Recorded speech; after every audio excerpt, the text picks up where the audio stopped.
If you've been suffering from calcium oxalate kidney stones, you may have heard of the term Randall's plaque at some point in time. But what the heck is that, and what impact does it have on your calcium oxalate kidney stone formation?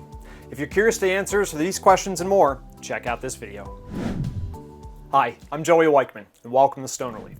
In today's video, we're going to talk about Randall's plaque, and this is an important topic because calcium oxalate kidney stones are the most prevalent kidney stone anywhere in the world. And Randall's plaque is integral to the formation of this stone type. So today, we're going to talk about what it actually is, we're going to find out how plaque forms, talk about how plaque forms stones on top of it, and then what you can do about it. So before we get started with anything else, though, let's talk about exactly what this is. So Randall's plaque is a lesion that occurs inside of the kidney. And sounds scary, but this is actually just a byproduct of supersaturated ions that are both calcium and phosphate. Now, when these things make their way through the functional part of your kidney, they are going to be ending up and depositing on the inside of the kidney, which is going to be kind of like more towards the tip of the papilla, or papilla, or however it's pronounced, wherever you're from, but in the United States, papilla. So, and these are the little pyramidal type of structures that are on the inside of the kidney, and when you put them together, they kind of form the little calyxes of the kidney. So if you're looking for that structure, that is the pyramidal type of structure, and we'll have an image that'll pop up here to show that in more detail. But they appear there, and they can range anywhere in size from a few millimeters to encompassing the entire tip of that papilla. Now, these are the foundation of calcium oxalate kidney stones. The stone literally attaches itself to this so that it can grow. So it is the central point of everything that is happening with regards to calcium oxalate kidney stones. Curiously enough, though, you can find evidence of Randall's plaque in people who don't form calcium oxalate kidney stones. This can be both people who don't form kidney stones at all and also people who are forming different stone types like uric acid or calcium phosphate, and etc. So hang on to this because we're going to talk about this more in the last chapter. Okay, now that we understand what Randall's plaque actually is, let's talk more about how it actually forms. So, as I had mentioned previously, this is a byproduct of supersaturated calcium and phosphate ions. And what I mean by supersaturation, you probably heard this before with calcium oxalate discussions. This is an excess of these ions in a solution that can no longer be dissolved. The best way to think about this is like a glass of Kool-Aid or powdered lemonade, things that you've mixed together with a liquid. And you've probably seen all those little granules at the bottom of your glass that have not been dissolved. That is supersaturation and the best visualization that I could give you. So this is the start of it. Calcium, phosphate in excess, then they precipitate. So what happens next? Phagocytic cells digest this excess. And once this happens, these cells actually die over a period of time, and this is where we're getting these solid deposits that are going to form.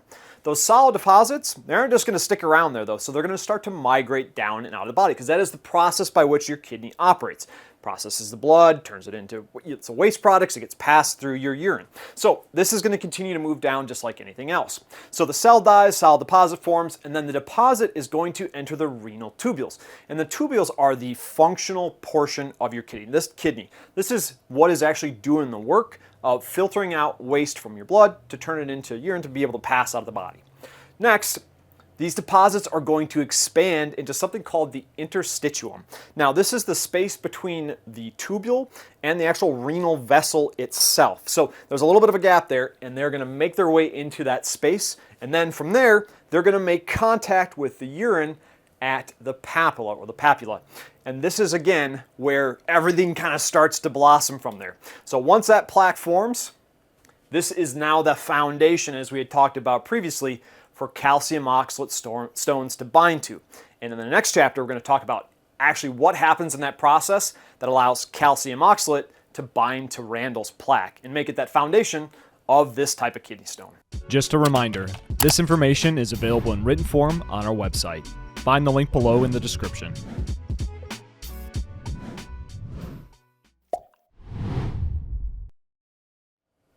All right, so now that we've laid the foundation for how plaque forms, and now we're going to talk about how these calcium and oxalate ions form on these plaques to form kidney stones. So, first thing I want to make known, the plaque is completely harmless on its own. In the first chapter, we talked about how people without calcium oxalate kidney stones actually have this as well, and people with other types of kidney stones too. So this is going to be present, and it is harmless until it makes contact with calcium oxalate crystals. It is like a magnet for calcium oxalate crystals. So how does all this boil together? So the process is kind of broken down into 4 stages. You may find multiple variables of this across the web with different people with opinions, but based on the research that we've done, this is kind of the 4 different stages that stone formation goes through when it comes to calcium oxalate kidney stones and Randall's plaque. So the first stage that we're going to investigate is something called nucleation. Now, nucleation is when calcium and oxalate ions start to bind together. And again, this occurs when they are supersaturated and can no longer be dissolved in that liquid solution, which is your urine. So they are floating around free, ready to bind and mingle, and that is exactly what happens. So when they get together, that results in solid crystals forming. And this is something that nidus is kind of like the central forming point for something, and this is where everything kind of kicks off from. Next, those crystals are going to continue to make their way through your kidney's functional part, and they're going to end up, guess what? At the papilla, which is where the Randall's plaque is at. Now, we're talking about a growth stage. So that crystal nidus has affixed itself to that plaque that is at the end of that renal papilla. Now from there, they are going to grow in presence of, again, supersaturation of both calcium and oxalate ions in your urine. And they're going to continue to pile, grow, and that is where aggregation comes in next. So the crystals can bind together and they can continue to grow in themselves, and then the crystals that have grown start to bunch up on top of each other. The best way that I can describe this is kind of like if you've ever seen like a rock candy type of lollipop, that is the best way that I can illustrate that visually, is like those crystals just kind of glom on top of each other and they grow. That is called aggregation. So once they've started to grow, this is where we've got the kidney stone actually starting to take shape at the tip of the papilla on Randall's plaque. Unfortunately, stones can continue to grow indefinitely, and when they actually pass is still, or why they actually pass is still unknown. It is kind of treated like a spontaneous event. It could be something physical, like there's a jar and it releases from the kidney, or there's some sort of a chemical reaction that's occurring in the body that is saying, hey, it's time to go, and it gets released. And this is the variable that we have with stone sizes. There are some calcium oxalate stones that are very small, less than a millimeter, and then some of them can be massive, multiple centimeters big. That is huge, especially considering that your kidney itself is only a few centimeters in span. So they can grow very, very large and grow indefinitely in the presence of supersaturation. That is a key piece, and that is more on what we're going to talk about in the last chapter. So now that we know about Randall's plaque, what can you actually do about it? Well, there's really not much to do other than just keep it simple. So as we had talked about previously, plaque is harmless until it's exposed to calcium oxalate crystals. And calcium oxalate crystals cannot form without calcium and oxalate. So if you want to eliminate the presence of these ions and eliminate their ability to bind together, stop eating oxalate. If you're forming calcium oxalate stones, and again, this is only if you're forming calcium oxalate stones, you are lacking the genetic machinery to be able to process oxalate appropriately like the rest of the population can. So that at some point in time in our evolutionary past, as kidney stone sufferers, somewhere along the lines, our ancestral lineage did not develop this genetic machinery because probably it wasn't necessary based on where we were living. We may not have been encountering much vegetation, so evolutionarily we were not forced to be able to adapt to be able to process vegetation, whereas other individuals across the world maybe developed from a lineage that was more dependent on vegetation. Thus, they developed the ability to manage oxalate and other plant-based toxins better than we do. Because basically what happens here is our body goes, I don't know what to do with this thing. Shuffle it over here, ends up in joints and glands, and then we'll throw it over and we'll just get rid of it in the waste. And that's where it ends up in our kidneys and binds with calcium to form calcium oxalate kidney stones. So if you want to stop calcium oxalate kidney stones from forming, Randall's plaque is irrelevant. Just stop eating oxalate. That is the most basic, simple solution that you can do.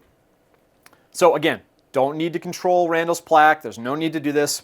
Without oxalate, no calcium oxalate kidney stones can form. And as a side note here, a low oxalate diet is sometimes not enough for certain individuals because oxalate is cumulative and is not processed at the same rate. So your intake is not equal to your output of oxalate. It hangs around in your body, gets deposited in joints, in glands, all over the place where it shouldn't be because your body doesn't know how to handle it. But eventually it does end up in our kidneys, and that's where it binds with calcium to form calcium oxalate kidney stones. So if you're serious about ending kidney stones, you form calcium oxalate ones.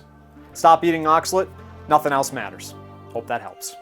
Visit our website if you'd like to join a community of people learning to manage their kidney stones naturally. See you in the next video.